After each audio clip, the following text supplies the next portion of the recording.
नमस्कार दोस्तों। आप सभी का स्वागत है।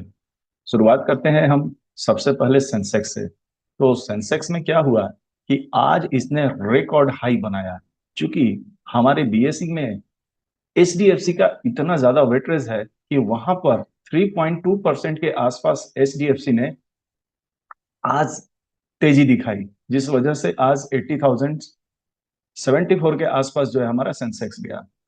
अब अगर निफ्टी की बात करें तो निफ्टी में सबसे अच्छी चीज दिखाई दे रही है कि निफ्टी लगातार पॉजिटिव तो है, लेकिन जिस तरह से पिछले समय में ये परफॉर्मेंस किया था उस तरह से वो स्थिति दिखाई नहीं दे रही है।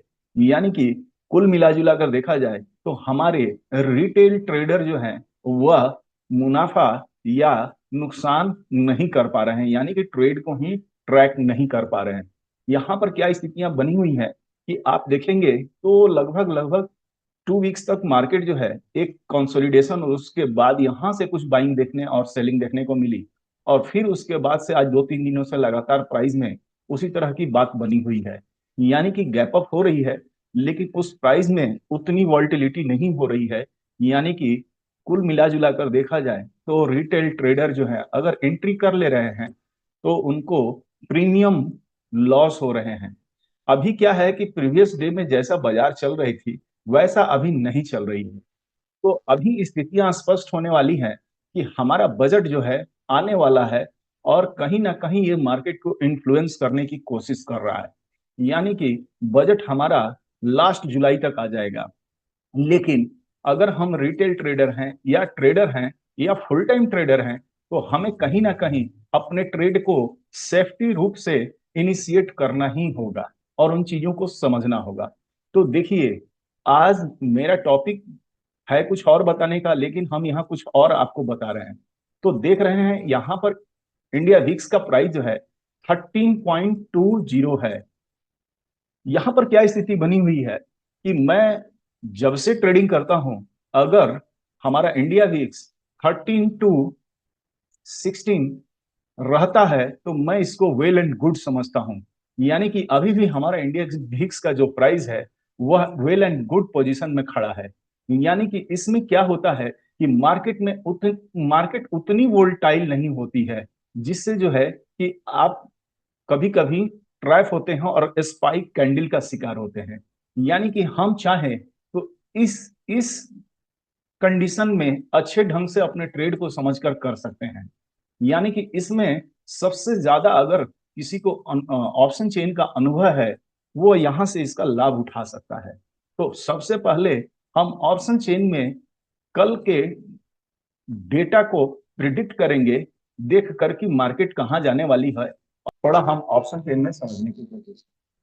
तो यहाँ 24,300 पे हमें एक स्ट्रॉन्ग रेजिस्टेंस दिखाई दे रहा है जो 75.33 लाख के आसपास है। वहीं अगर हम फुट साइड की बात करें तो यहाँ 51.01 लाख के साथ जो है कि हमारी फुट साइड की वाइट 300 पर खड़ी है। इसी तरह से 200 पर अगर देखा जाए तो 69.78 खड़ी है, और यहाँ पर 35.29। यानी कि अगर इस बाजार को टूटना था तो यहाँ पर जो है कि एक प्रेस बिल्डअप होनी चाहिए थी और स्ट्रांग होनी चाहिए थी। लेकिन आज भी यहाँ पर 29.62% जो है माइनस हो गए हैं। यानी कि बाजार में वो दम नहीं था कि जहां पर प्राइस को और नीचे लेकर आया जा सके। वहीं अगर एच डी एफ सी की बात की जाए तो एच डी एफ सी लगातार स्ट्रांग मार्केट में बाइंग साइड के लिए बना हुआ था और कहीं ना कहीं हमारे बाजार को यानी कि निफ्टी 50 को इन्फ्लुएंस कर रहा था। और एफएमसीजी के कुछ सेक्टर्स थे वो भी काफी स्ट्रांग थे। लेकिन यहाँ पर जो है आप देख रहे होंगे कि सपोर्ट साइड में यहाँ पर मजबूत स्थिति में हमारा सपोर्ट खड़ा था, और यहाँ पर प्रेस बिल्डअप भी अच्छा खासा था। यानी कि इसके नीचे बाजार गिरने की कोई संभावना ही नहीं दिख रही। अब अगर ऊपर जाने की बात करें तो यहाँ पर 75% जो है आज ही बिल्डअप हुआ था। यानी कि 24,300 का जो रेजिस्टेंस था वह काफी स्ट्रांग था, और जहां से बाजार ऊपर जाने की कोई शक्ति नहीं रखता था। यानी कि आज का अगर टॉप कहा जाए जो आज हाई लगा था वह सही है, यानी कि 24,334 25 के आसपास ही हमारा एक रेजिस्टेंस 300 का दिखाई दे रहा था, और वहां से एक बाजार में जोरदार गिरावट आई। और अगर हम मैक्सपेन स्ट्राइक को बोले तो मैक्सपेन स्ट्राइक जो था वह हमारा कहीं नहीं था। अगर देखा जाए तो फार डिफरेंस था। जैसे आज हम देखें कि 250 का तो 31.81, और इधर जो है कि 49.61। तो चलिए हम चार्ट पर कल प्लान और स्ट्रेटजी बनाने की कोशिश करते हैं। तो देखिए कल क्या होगा कि एक्सपायरी है। दूसरी चीज है कि एक्सपायरी के साथ साथ हो सकता है कि अगर आपको यहाँ इंडिया वीक्स में कुछ प्लस मिल जाए, यानी कि अगर 14 के आसपास हो जाए तो हम वेल एंड गुड तरीका से जो है कि ट्रेड को कर सकेंगे। लेकिन आज मार्केट में मुझे एक बेस कैंडल या एक डोजी कैंडल या एक हैंगिंग मैन कैंडल जैसा दिखाई दे रहा है। अब ये क्या होता है कि जब भी हमारी रैली होती है तो हमें एक बेस देखने को मिलता है, दो बेस देखने को मिलता है, और उसके बाद ये रैली होती है, या फिर दो बेस कैंडल के बाद एक रिवर्स देखने को मिलता है। तो ये प्राइस जो है वन डे के कैंडल में इसी तरह का फॉर्मेशन बना रही है।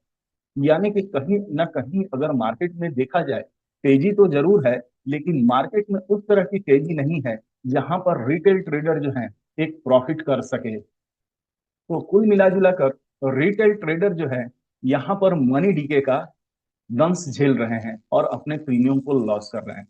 तो हमारी प्लान और स्ट्रेटजी अगर हम 15 मिनट्स में इसको लगाकर और बनाने की कोशिश करते हैं,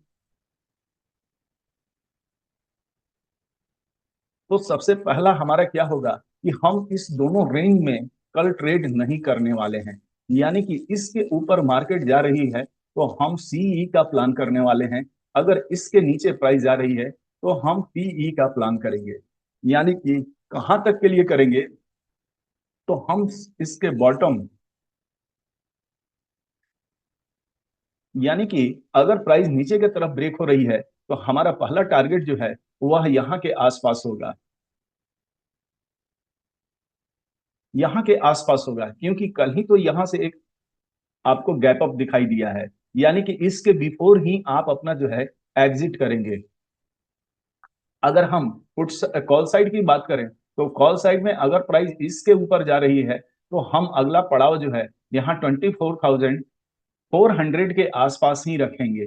यानी कि यहाँ से अगर प्राइस निकल रही है तो हर 100 स्ट्राइक के बाद से इसमें जो है कि एक एक प्रॉफिट बुकिंग हो रही है। यानी कि हम जो है अगला टारगेट 24,400 के आसपास ही रखेंगे।